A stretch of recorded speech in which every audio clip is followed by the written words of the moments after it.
I was raised in church. My parents raised me in church, I guess, from birth on. I went to a Christian college, studied Christian psychology. I was going to be a Christian psychologist. Married a young lady that she and I had been holding hands in church from the time she was 14. Took our first date at 16. And when she graduated from high school one Friday night, we got married the next Friday night. We walked with the Lord all of our married life together.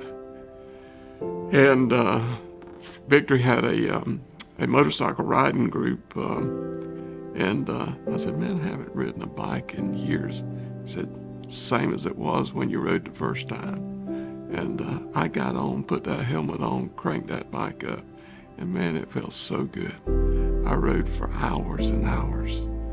And came home, told Kathy, I said, I'm going to buy a bike.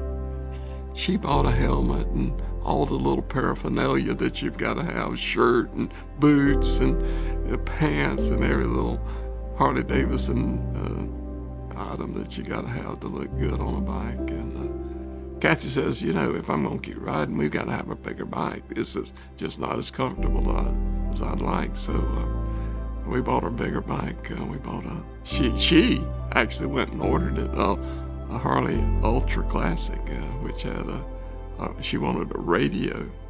And as a couple of years passed, I secured a project out in southeastern Idaho at a chemical plant. And in the planning of the job, Kathy and I began to talk about taking a vacation. We finally worked out all the details and decided, yeah, we'll go. So at the end of July, she flew out to Salt Lake City and then started our journey. We rode through all the national parks, Grand Tetons, Yellowstone, all the way up to Glacier National Park. Went through Going to the Sun Road. What a beautiful sight, according to the pictures and the details that I wrote in a journal. She had one request. Kathy said, take me across the Golden Gate Bridge into San Francisco. That's what I want to see. And took a lot of pictures and crossed the bridge, went into the city, rode around a little bit, and then started heading back east, went through Yosemite, and then turned a little further east, started headed back home. According to the Kansas Highway Patrol report, about 9:50 that morning, the rear tire of our motorcycle blew. Kathy was thrown off the motorcycle first, and as the bike began to fishtail from the blown tire in the rear, and then I was thrown off on the interstate.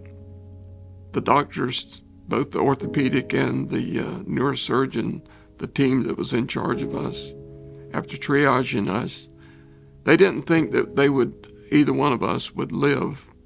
We were in the hospital in trauma care. Kathy for 75 days. I was in trauma care for about, I think, 40 plus days. We were both wearing helmets, but Kathy had a severe brain bleed, front right lobe, that has consequently left her completely incapacitated.